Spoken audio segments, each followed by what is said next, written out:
Welcome to the void, where the alarms fall silent and the cosmos tastes of terror. We warmly invite you to listen to a story where every decision could be your last. This is The Mystery of the Flight to QG-505. Act 1. December 13th, 2200. The scientific vessel SSV Pride traverses the emptiness of space on its return journey to Earth.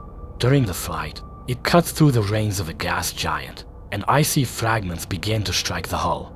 Darkness, silence, and lifelessness, the norms during the crew's months-long cryosleep, are disrupted by flashes of red alarm light and the emotionless voice of the artificial intelligence controlling the ship, known as Cynthia. Attention!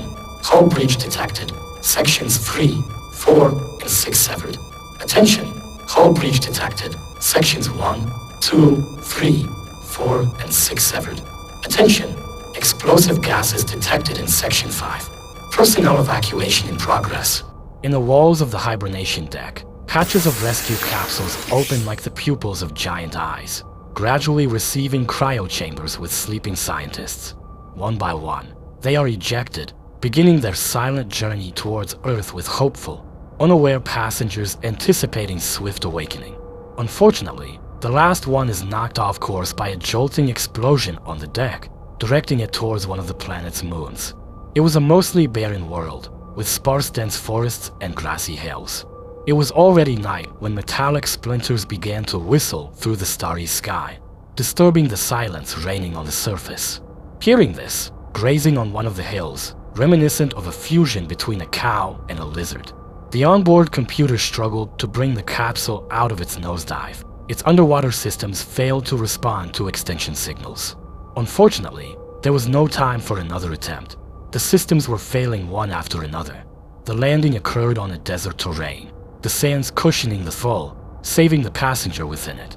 The blue glow of a distant star began to illuminate the sky above the desert, and a gentle wind whipped grains of sand, covering the glass lid of a cryochamber lying amidst the debris, once the scientific pride of the nation that built it.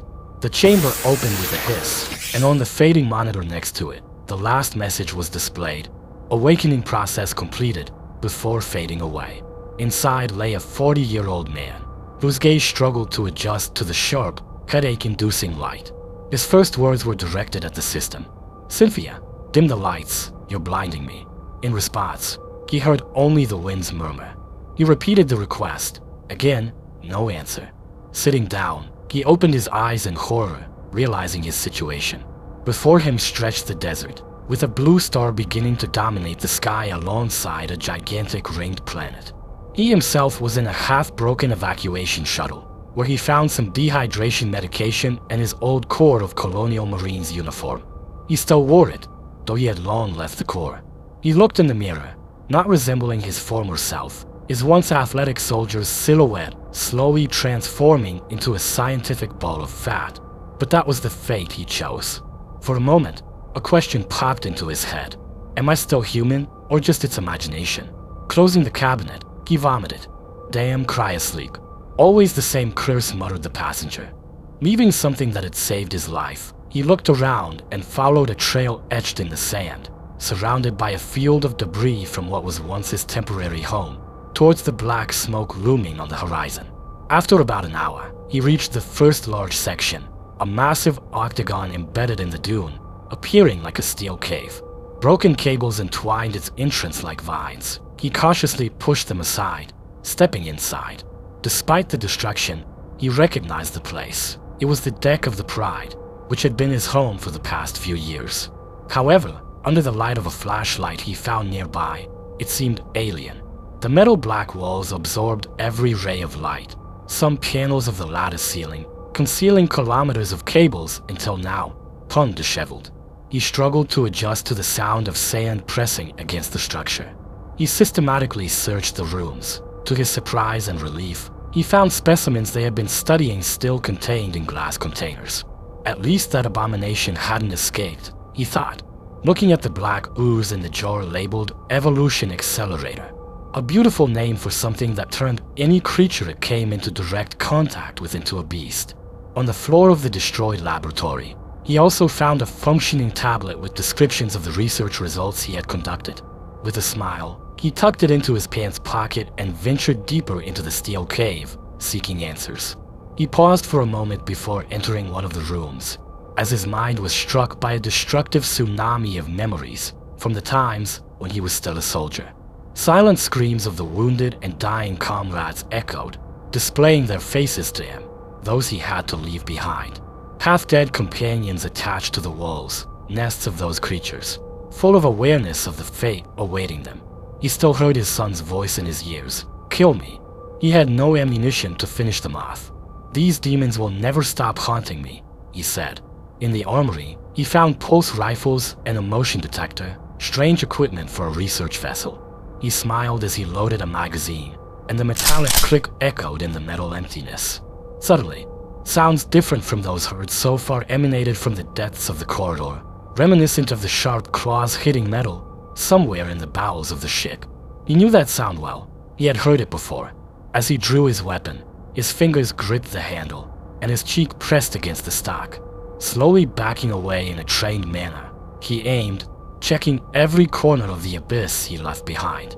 The rhythmic, increasingly frequent beeps of the motion detector gave him the understanding, "You won't avoid a fight," fortunately indicating only one opponent. He could already feel the warmth of the desert on his back, and the sunlight began to steal the darkness blackness from which emerged the rapidly moving creature. A black, dog-like quadrupedal creature stopped a few meters in front of him. Its closely spaced eyes began to scrutinize him, its nostrils rhythmically moving with each breath, gathering olfactory information. The creature backed away, lowering the front part of its body, aggressively growling, revealing sharp teeth hidden in its long muzzle. The passenger didn't move an inch. He only adjusted his grip on the weapon, looking at the attacker, ready to shoot. They stood motionless, staring into each other's eyes, like two warriors before a fight to the death. He didn't want to kill. It was a beautiful creature, but as soon as he moved towards the exit, the beast tensed its muscles and leaped towards him at the speed of a snake. Acting automatically, he slightly leaned back, touched, and pulled the trigger, as he had been taught by the sergeant, short, accurate bursts. In a fraction of a second, the first bullets began to tear through the attacker, who fell dead at his feet. He raised the motion detector, making sure there were no more living creatures here, and re-entered the wreckage.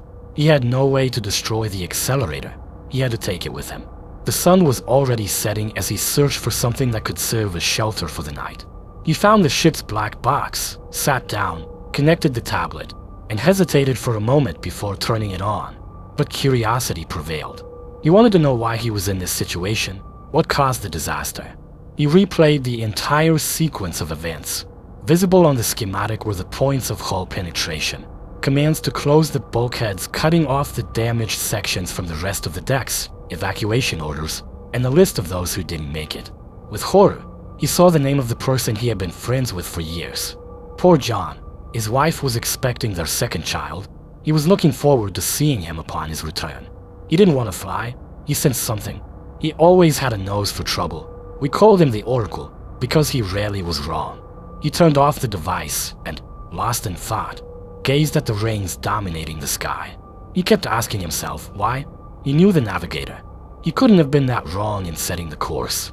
He turned on the tablet again, checking the course, and discovered it had been changed by the system on a secret order from the corporation they worked for.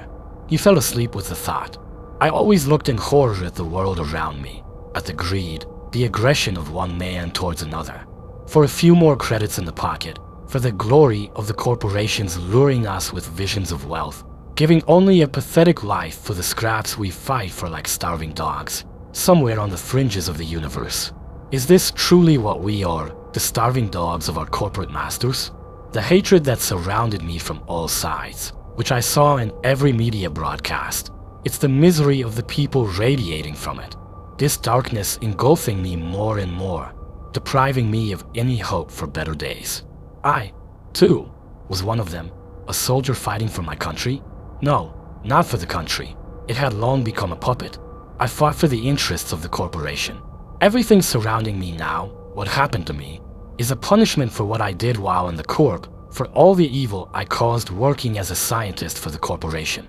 Moore was wrong, describing the cosmic beast he encountered in his past. The greatest cosmic beast is us, humans. Thank you for listening, and please join me for the next episode. Sound effects courtesy of www.zapsplat.com.